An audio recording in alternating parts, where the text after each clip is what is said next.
Welcome to Zevizar, where we focus on practical knowledge and tools to help you stay resilient in real life. At Zevizar, our mission is simple. We empower people and professionals with practical strategies and resources to prepare for and adapt to disasters. Today, we're doing a deep dive into Afghanistan, specifically looking at Beyond the Tremors, building community resilience in Afghanistan. You might remember the news from August 31st, 2025. A magnitude 6.0 earthquake hit eastern Afghanistan, and the human cost was heartbreaking. Our goal today is to unpack why this region is so vulnerable, understand the human toll, and, most importantly, explore tangible steps toward a more resilient future. And right from the start, it's crucial to understand that this isn't just about natural hazards. Afghanistan's geology plays a massive role. But it's also about how that geology interacts with traditional building types, the state of the infrastructure, and complex human systems. Together, these factors create a devastating challenge. Exactly. Right after the August 31st quake in Kunar province, the initial reports were staggering. Over 2,200 fatalities and more than 3,600 injuries. And it wasn't just one shock. There were continuous aftershocks above magnitude 5, adding more fear and destruction.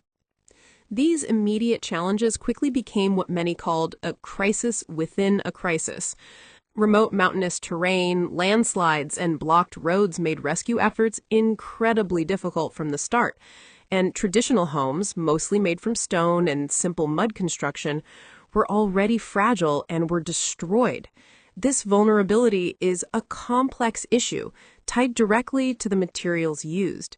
In many regions, the houses are built from what's readily available, but these materials have significant limitations against a powerful earthquake.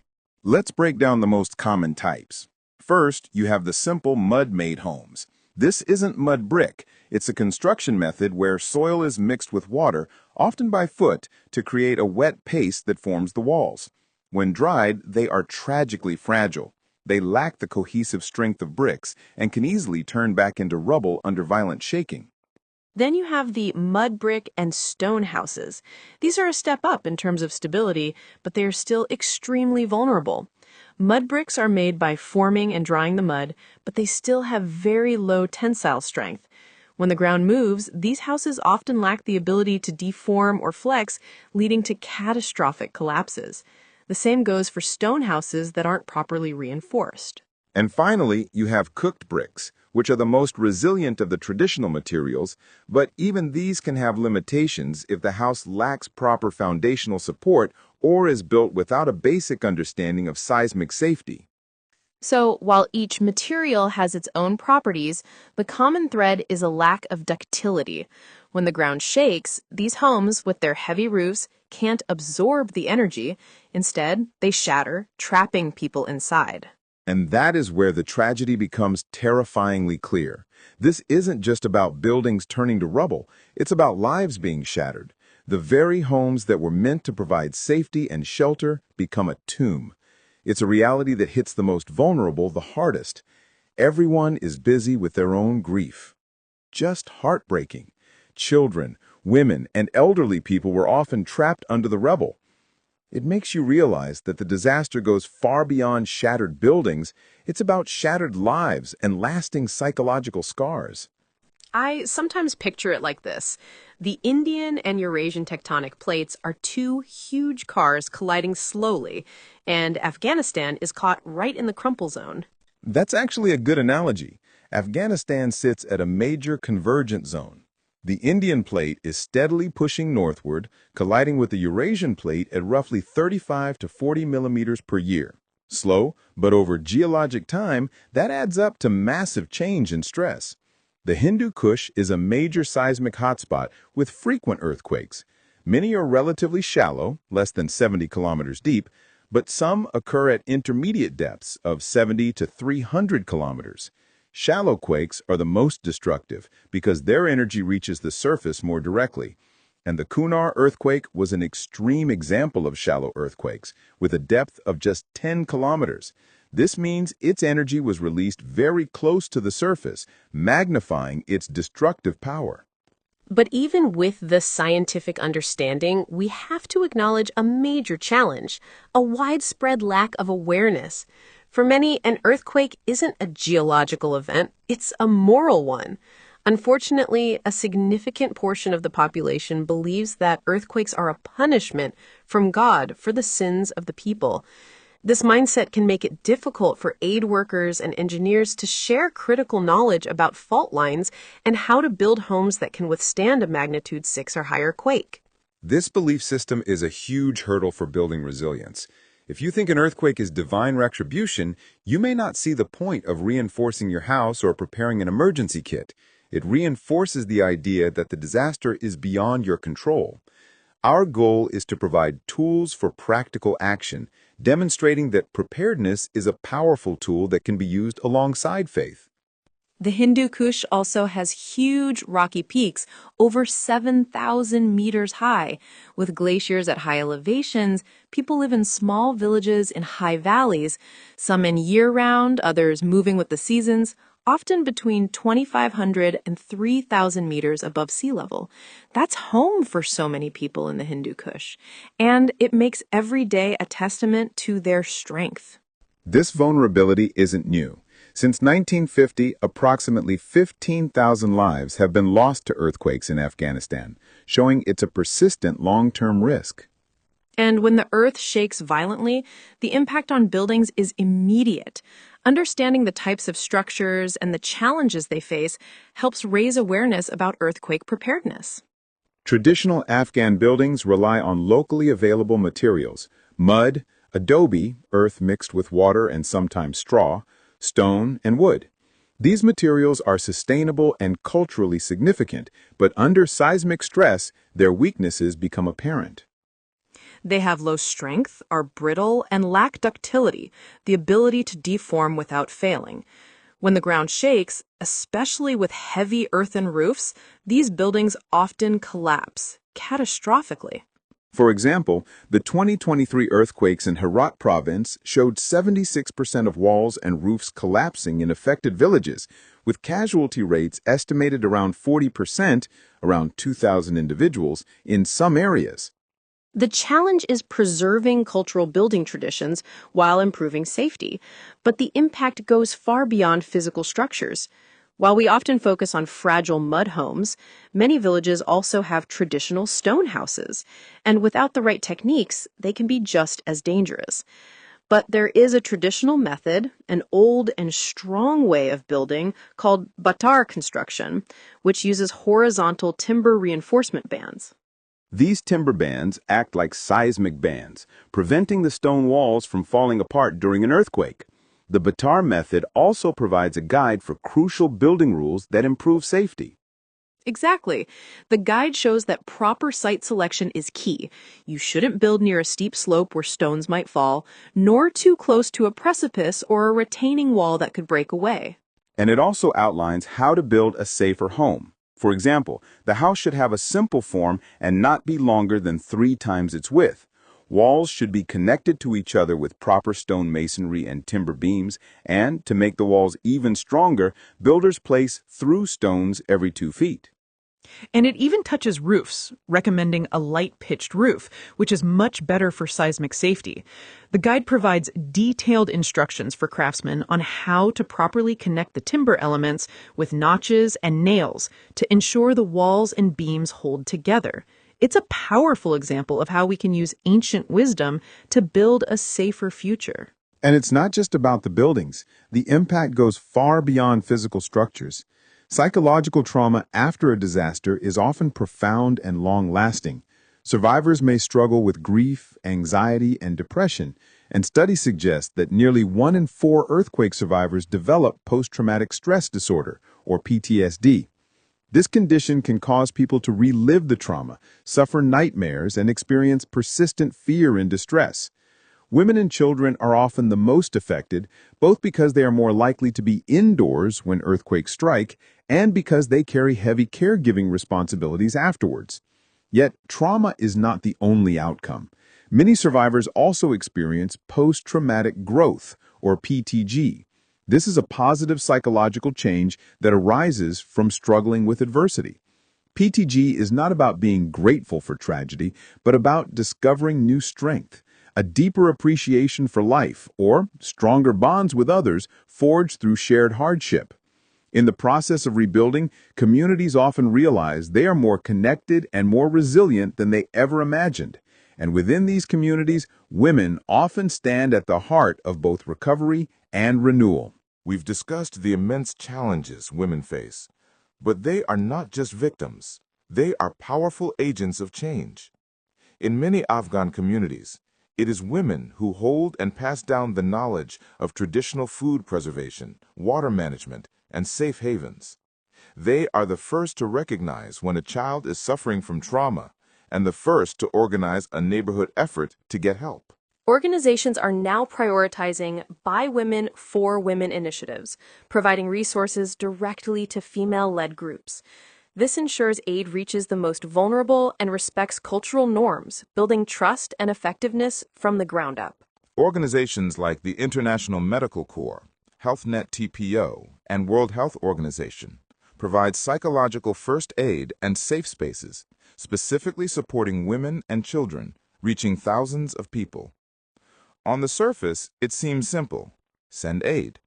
But in reality, it's a web of complex challenges.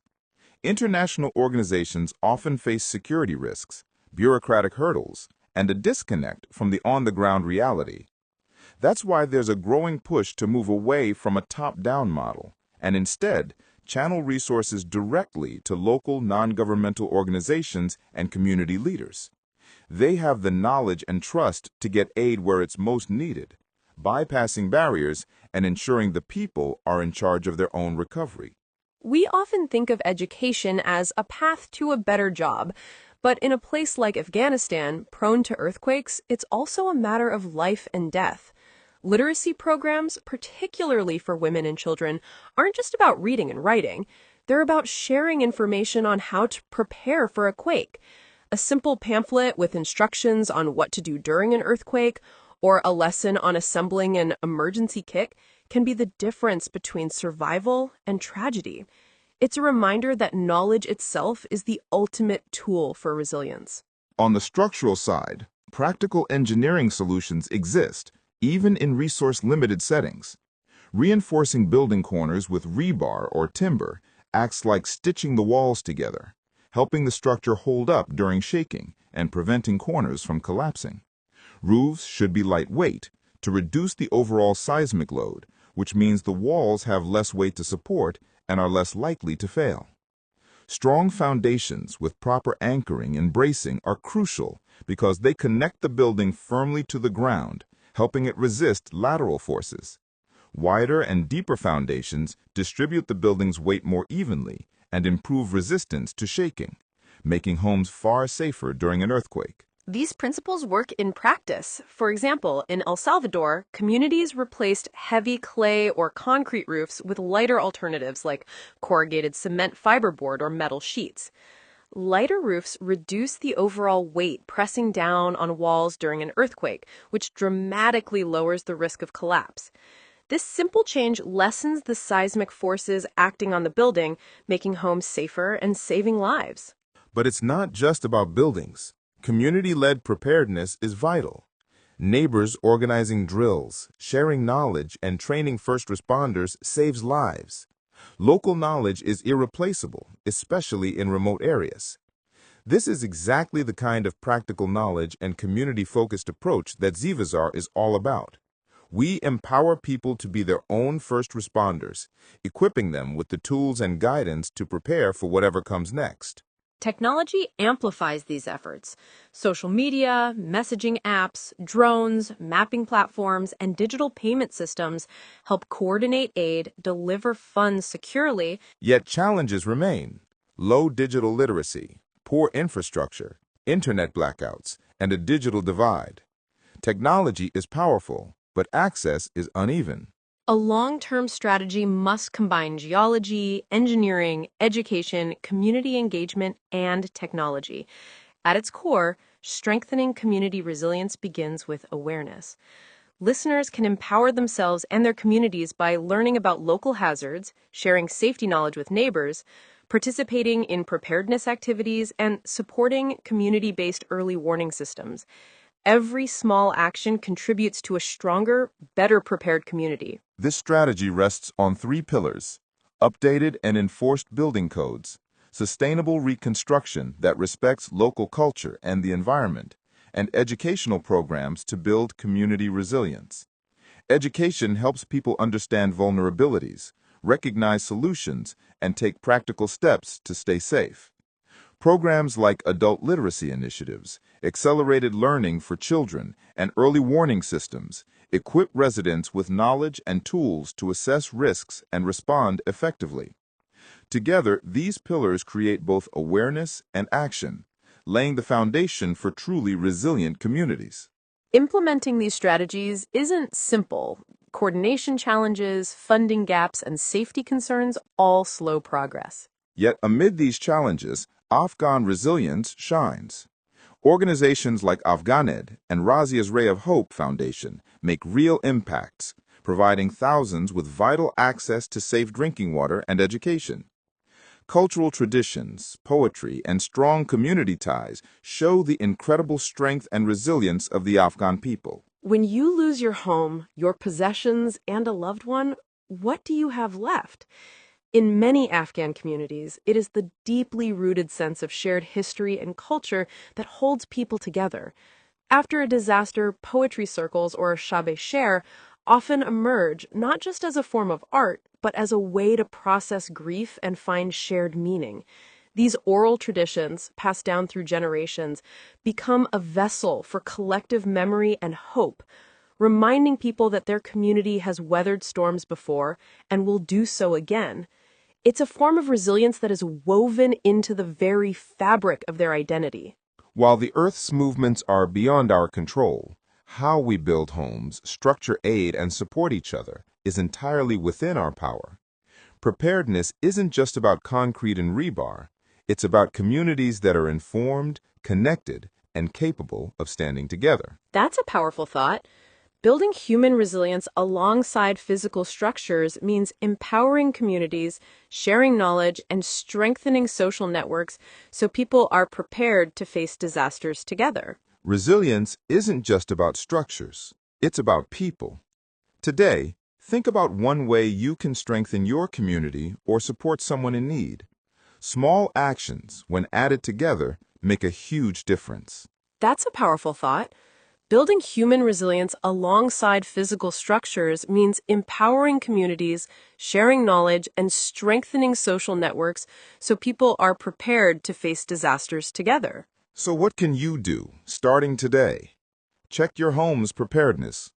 If you live in a seismic zone, research how to reinforce your home structure. Assemble a go bag, a small backpack with water, non-perishable food, a first aid kit, and essential documents can make all the difference. Find a local resource. Look up local community emergency response teams that focus on disaster preparedness. They can provide tools and guidance specific to your area.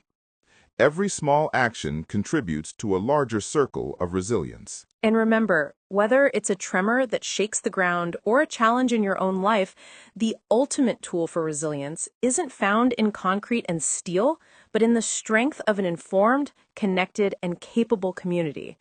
That is the mission of Zevizar.